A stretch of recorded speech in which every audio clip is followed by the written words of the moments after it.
Back like we never left BDA, ReZero episode 17. If this episode didn't fuck you up, I'm not sure what the hell you were watching. First off, it confirmed the existence within the fog, and that is the white whale. It is erasing existence. I was totally thrown back by this episode because Rem is now forgotten and Subaru doesn't know what to do. Subaru is also in a state that you can't begin to fathom because he can't explain to anybody why he's feeling the way he is and what's going on. At first, I was annoyed about the way Subaru was going about things, but then when I finally put myself in his shoes, I realized that we can't begin to understand how he's feeling. We can't begin to understand the things he wants to say. But from Amelia's or Ram's perspective, Subaru seems like a crazy person. Everything he's saying, it seems like nonsense, and he can't tell them exactly what's going on. So Subaru decided to go against this. He decided to test this theory out and try to tell Amelia no matter what pain he would go through. So we saw him do it. I'm like, oh shit, he's really about to do this right now. Then there was a twist though. Nothing happened to Subaru, but Amelia ended up being the one that died. It's also interesting because we saw the hands that kind of stroked the heart of Amelia. We thought it was Subaru's, but it was Amelia's heart that hand stroked.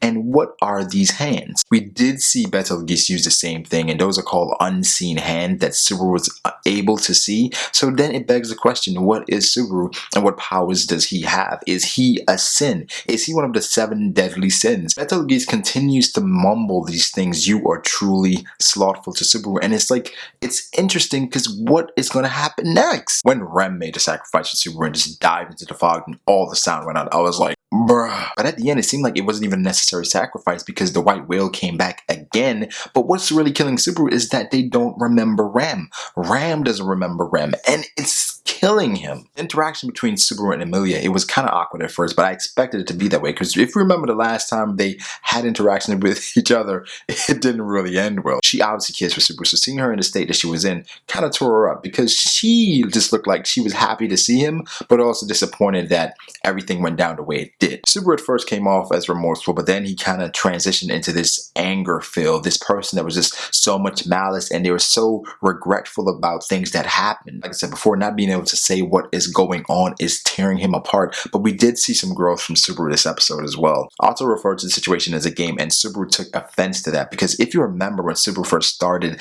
in the first episode, he mentioned that this is just a game. These are just characters in the game for me. I don't have, nothing is really serious at this moment for me, but now, this is now his life. He loves them and he's trying to save them. So Otto referring to them as, or making an inference that it could be a game, not even an inference, just an indication or some hint. It was just nothing serious about that. But Subaru, he really took offense to that. He punched Otto. Then Otto made a logical decision that, shit, I would have done the same thing. I pushed him out the goddamn cart. It's coming towards you. Why would I keep you in the cart? The dialogue with Beatrice and Subaru also sparked something because Beatrice, she was acting differently from how she normally acted towards Subaru, where the whole thing with granting wishes is something that I'm not really sure about as yet. You have to delve deeper with ReZero because I feel like there are a lot of underlying themes here that they want you to pick up and pick out. It's definitely going to take some time. That moment with Betelgeuse when he was saying the nonsense, biting his fingers off, saying all that stuff to Subaru, and he had him chained down and he was about to dismember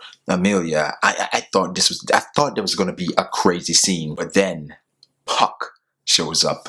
Puck shows up and he says, "What are you doing to my daughter? You scum." So next episode, we should get Puck versus Betelgeuse in the flesh. I don't know, when he showed up, it reminded me of Toshiro from Bleach for some reason. I mean, more than likely it's because of the goddamn ice, but you get what I'm saying. I honestly feel for Super because at this point, so much has happened to him. How much more can you cry? How much more pain can you feel? Just think about losing your mom, your dad, and your whole family, and just crying after you lose your mom. After you lose your dad, then you lose someone else.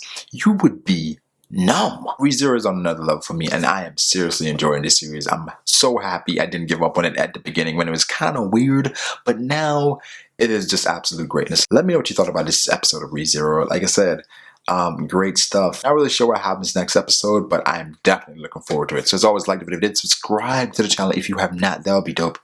Have a good day, people.